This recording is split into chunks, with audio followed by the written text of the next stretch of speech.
நேயர்கள் அனைவருக்கும் அன்பான வணக்கம். மற்றும் ஒரு புது வெளிச்சம் நிகழ்ச்சியில் மீண்டும் இன்றைய பொழுதில் உங்கள் அனைவரையும் சந்திப்பதில் மகிழ்ச்சி அடைகிறோம்.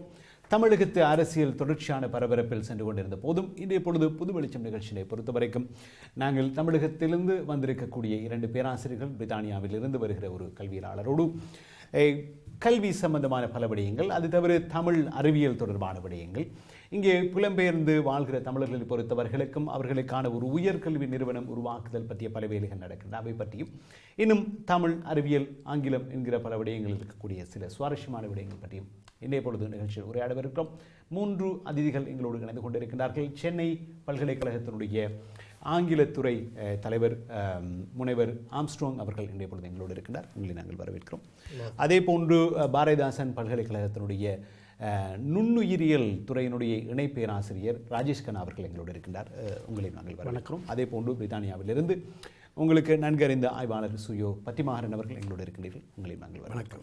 நான் உங்களோடு பல விடயங்களில் பேச முடியும். நுண்ணறிவியல் துறை, நுண்ணுயிரியல் மைக்ரோபயாலஜி என்கிற துறையில் நீங்கள் ஆய்வுகளை மேற்கொள்கிறீர்கள், அதில் படிப்புகளை மேற்கொள்கிறீர்கள். அது தவிர தமிழில் இருக்கக்கூடிய அரிய அறிவியல் தகவல்களை வெளியில் கொண்டு வருகிற ஒரு அருமையான முயற்சியில் ஈடுபட்டிருக்கிறீர்கள். அதில் பல விடயங்கள் உங்களோடு பேச வேண்டும். அதே போன்று புலம்பெயர்ந்தவர்கள் இயற்றுகிற ஆங்கில இலக்கியங்கள் பற்றிய ஆய்வுகளை செய்து வருகிறீர்கள், அது பற்றி உங்களோடு பேச வேண்டும். அதே போன்று படிமாணவர்களை நீங்கள் நேரடியாக ஒரு சின்ன விடயம், நீங்கள் லண்டனில் ஒரு மாநாட்டை நடத்தியிருக்கிறீர்கள்.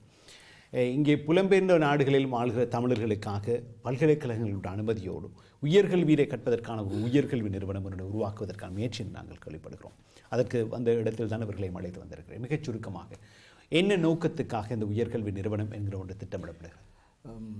பிரித்தானியாவில் வாழ்கின்ற புலம்பெயர் தமிழ் இளைய சமுதாயத்திற்கும் தாயகத்தில் இருந்து தங்களுடைய கல்வியை தொடர முடியாமல் கடந்த 30 ஆண்டுகளாக புலம்பெயர்ந்து இங்கே வந்திருக்கின்ற தாயகத்திலே பல்கலைக்கழகங்களே படித்துவிட்டு வந்திருக்கின்றவர்களுக்குமாக ஒரு கல்வி வசதிகளை பெறுவதற்கான முயற்சியாகத்தான் இந்த மாநாடு நடைபெற்றது.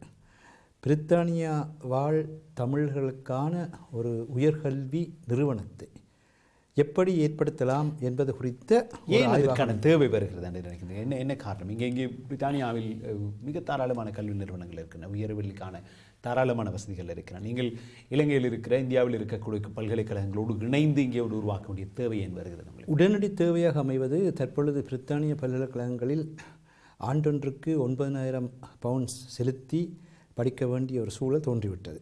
27,000 பவுண்ட்ஸ் கடனுடன் ஒரு சாதாரணமாக ஒரு முதல்நிலை பட்டப்படிப்பை முடிக்கின்ற நிலை இங்கே இருக்கின்ற இளைய சமுதாயத்துக்கு இருக்கின்றது.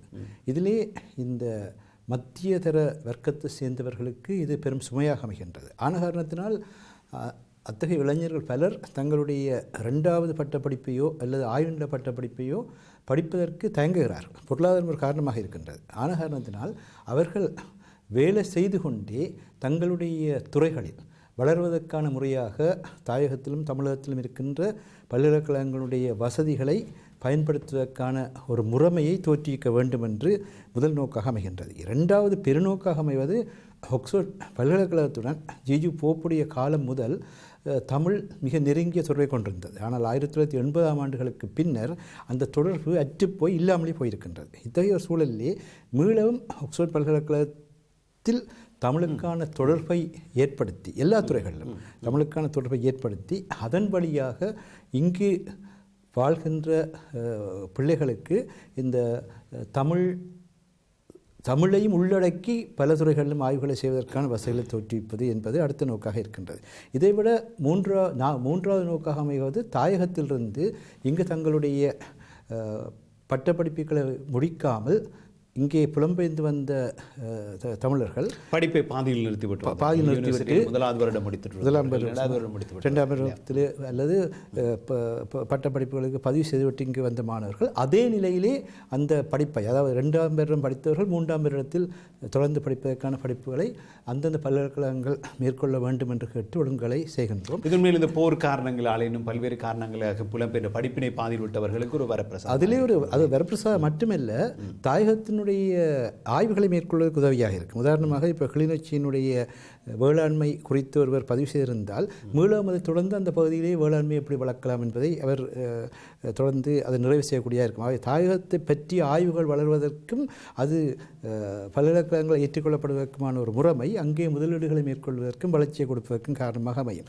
கடைசியாக ஒரு முக்கியமான விஷயம் என்னென்றால், இங்கு படிக்கின்ற பிள்ளைகள் மருத்துவம், பொறியியல் போன்றவற்றில் படிக்கின்ற பிள்ளைகள் இந்த தங்களுடைய தொழில்சார் பயிற்சியை பெறுவதற்கு தாயகத்துக்கோ தமிழகத்துக்கோ சென்று வர வேண்டிய தேவை இருக்கின்றது. உதாரணமாக மருத்துவத்துறையிலே இந்த உஷ்ணவலய மருத்துவம், ட்ராபிக்கல் மெடிசினுக்காக அங்கே சென்று வருகின்றார்கள். அந்த நேரத்தில் இந்த பல்கலைக்கழகங்கள் அவர்களுக்கான குறுகிய பயிற்சிகளை தமிழில், கலாச்சாரத்தில், கலைகளில் ஏற்படுத்தினால் அவர்கள் அதனை பெற்று வரக்கூடிய தேவை இருக்கும். இந்த இதனை மையமாக கொண்டுதான் முன்னாள் தமிழர் தகவல் நிலையத்தின் 1983ஆம் ஆண்டு அகதிகள் பெருமளவில் வருகின்ற பொழுது அங்கு அதனுடைய இயக்குநர்களில் ஒருவராக இருந்த திருமதி சொர்ணமலர் முருகையன் அவர்கள் தன்னுடைய முதிய வயதிலும் இப்படியான ஒன்றை செய்யுங்கள், எங்களுடைய 2ஆம் தலைமுறை 3ஆம் தலைமுறைக்கு தேவை என்று கூறினார்கள். பேராசிரியர் சண்முகதாஸ், பேராசிரியர் மனோன்மணி சண்முகதாஸ் போன்றவர்களும் இந்த 2ஆம் 3ஆம் தலைமுறைக்கான கல்வியை பற்றி சிந்தித்தோம். அதற்காகத்தான் இவர்களையும் அழைத்து இந்த உண்மையில் முக்கியமான விஷயம். நாங்கள் சற்று முன்னர் வானொலியில் ஒரு சுவாரஸ்யமான உரையாடல் தமிழ் பற்றி, தமிழ் அறிவியல் பற்றி எல்லாம் பேசிட்டோம். சுவாரஸ்யமான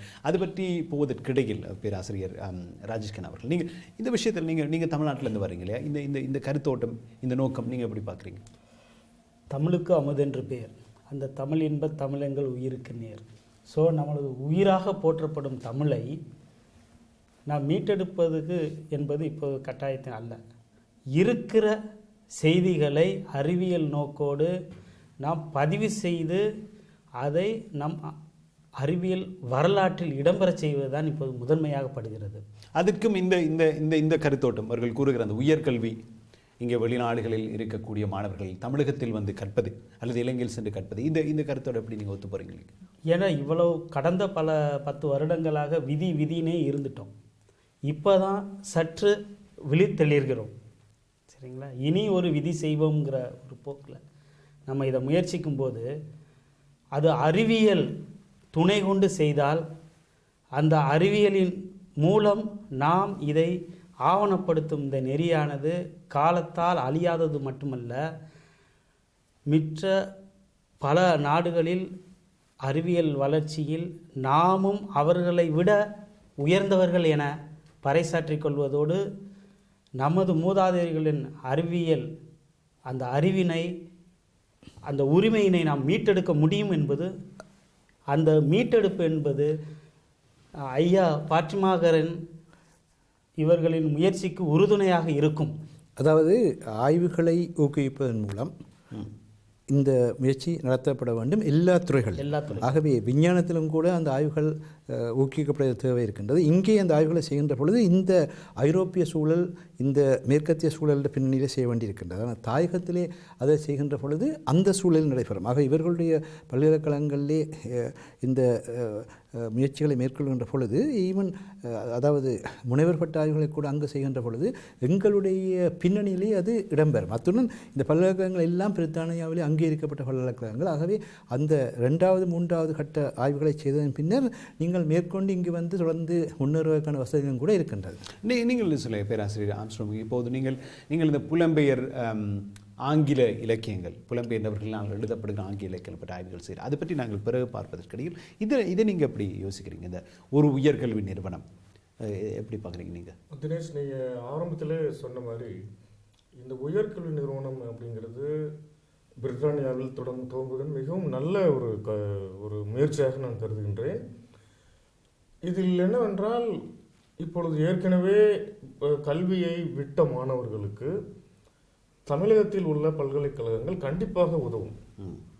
அது ஒரு புறம் முயற்சியை நாம் மேற்கொள்றதுக்கு நான் தயாராகி உள்ளோம்.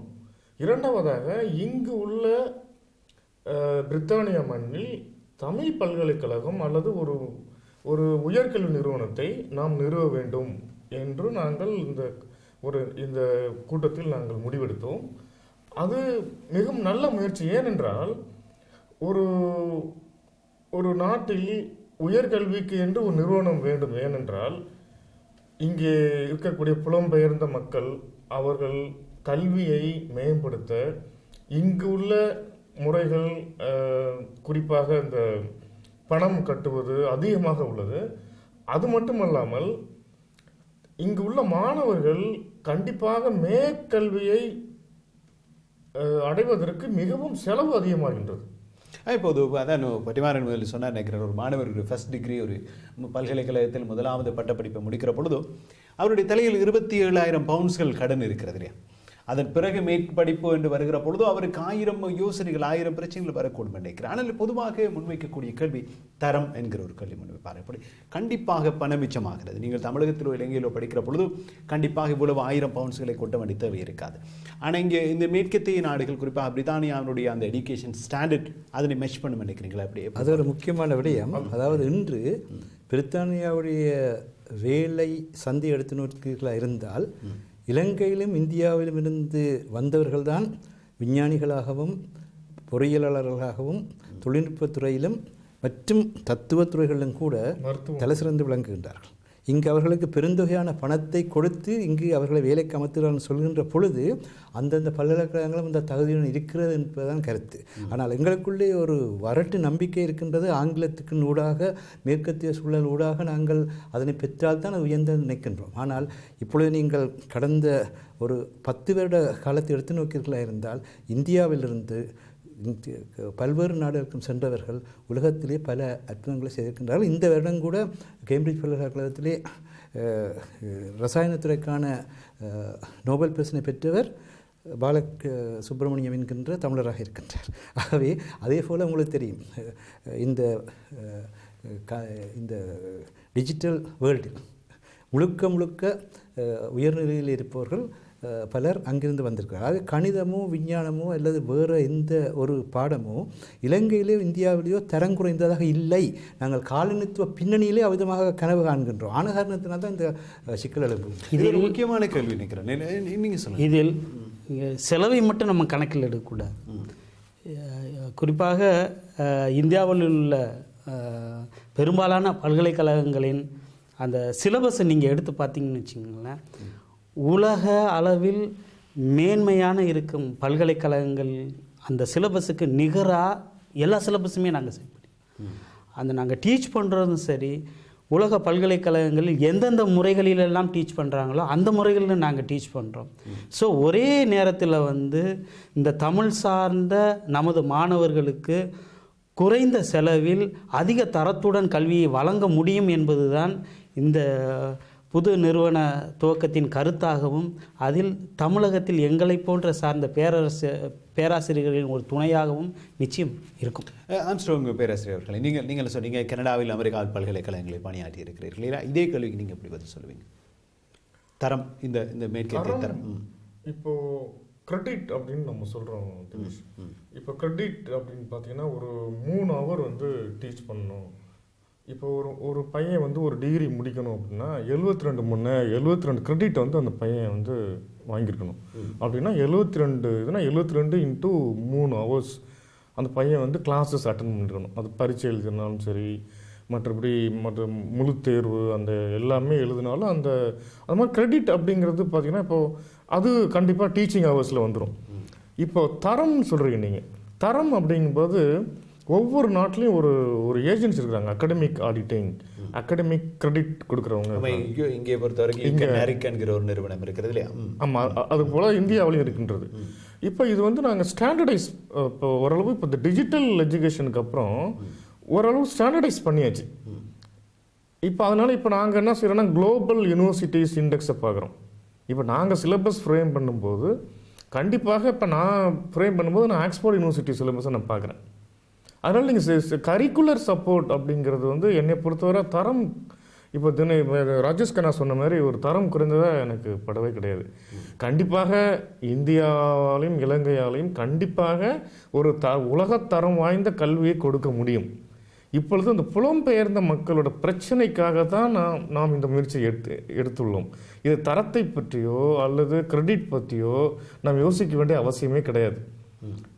மாணவர்களுக்கு நல்ல வாய்ப்பை கொடுக்க வேண்டும். குறிப்பாக இங்கு உள்ள பிரித்தானியா மண்ணிலே கொடுக்க வேண்டும் என்று நாம் முயற்சி செய்கின்றோம். அப்படி அது முயற்சி நடக்க ரொம்ப தாமதமாகும் வேளையில் தமிழ்நாட்டில் உள்ள பல்கலைக்கழகம் கண்டிப்பாக முன் வந்து இங்கிருந்து வரக்கூடிய மாணவர்களை தமிழ்நாட்டில் உள்ள அந்த தொகையோடு நாங்கள் அனுமதித்து கண்டிப்பாக சென்னையில் உள்ள மற்றும் தமிழ்நாட்டில் உள்ள பிற பல்கலைக்கழகங்கள் இங்கு உள்ள மாணவர்கள் விருப்பப்படி, இப்போது நுண்ணுயிரியல் படிக்க வேண்டுமா அல்லது கணிதம் படிக்க வேண்டுமா, அதையெல்லாம் படிப்பதற்கான ஏற்பாட்டை தமிழகத்தில் உள்ள பல்கலைக்கழகங்கள் கண்டிப்பாக செய்யும் என்று நான் நம்புகின்றேன். இதே கருத்து தான் பேராதன பல்கலைக்கழகத்திலிருந்து இங்கு வருகிற அந்த தமிழ்துறை தலைவர் பேராசிரியர் மகேஸ்வரன் அவர்களும், யாழ்ப்பாண பல்கலைக்கழகத்திலிருந்து இங்கு வருகிற அந்த பத்மநாப ஐயர் அவர்களும் இதே கருத்தினையே கூறினார்கள். அதாவது எல்லா பல்கலைக்கழகங்களும் புலம்பெயர் தமிழர்களுடைய கல்விக்கு பாதிப்பு ஏற்படுமாயிருந்தால், இங்கு புலமைப்பரிசல் கிடைத்து இங்கு அவர்களுக்கு போதிய பண வசதி கிடைத்து படித்தால் படிக்கலாம். புலம்பெயர் தமிழர்களுடைய கல்விக்கு பாதிப்புகள் ஏற்பட சூழ்நிலை இருந்தால் அவர்கள் உதவ தயாராக இருக்கின்றால் ஒன்று.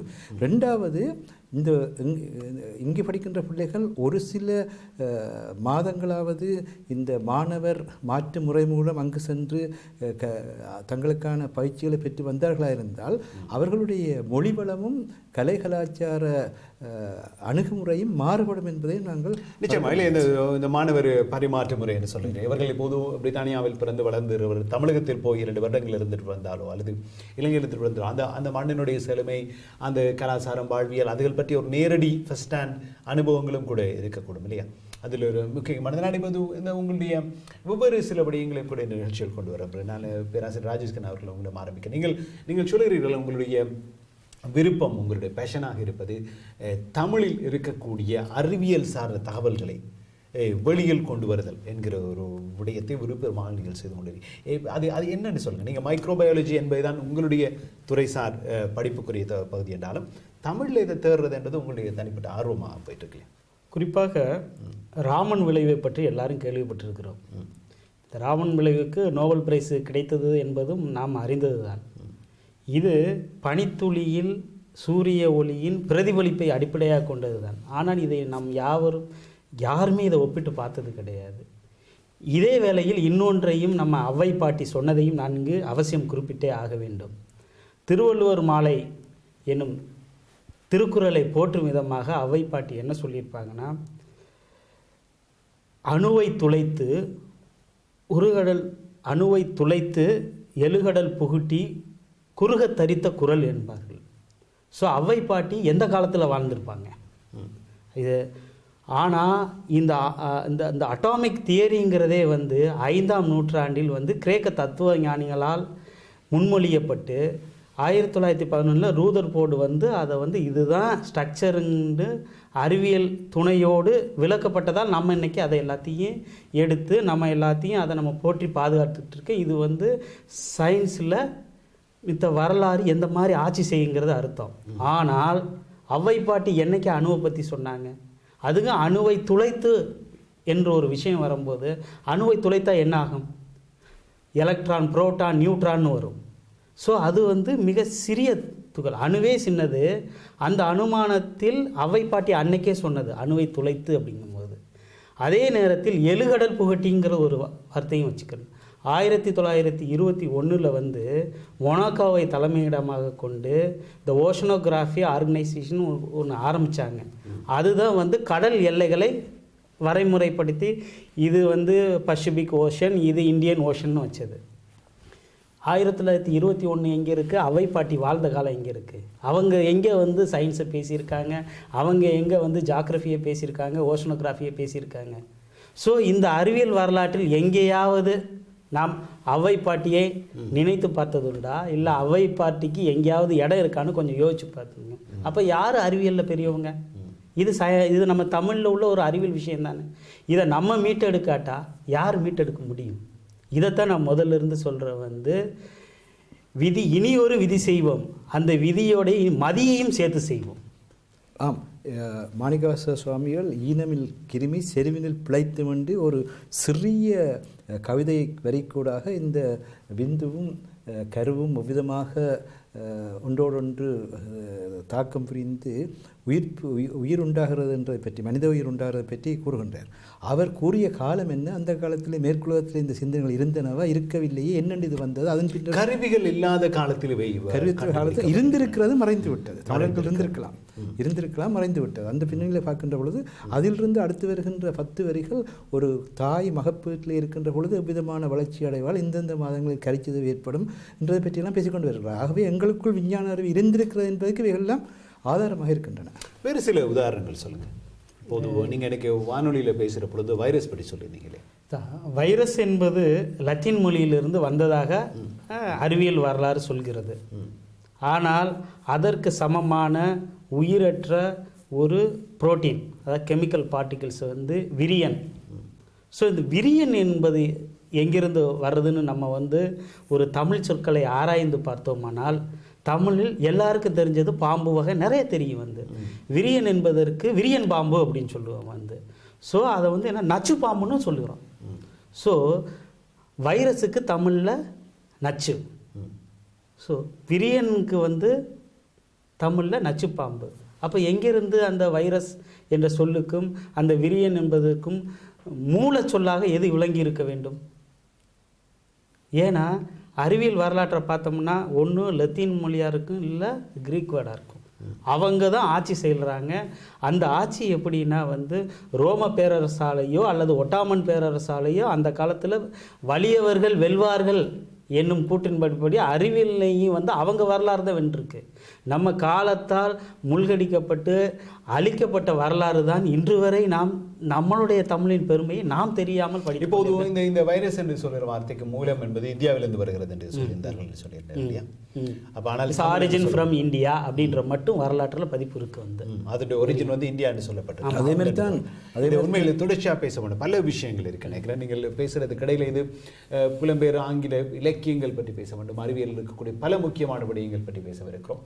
அவரை பேசுவதற்கிடையில் சின்னதாக ஒரு விளம்பர இடைவேளை. காத்திருந்த நேயர்கள் சில நிமிடங்களில் மீண்டும் சந்திக்கலாம்.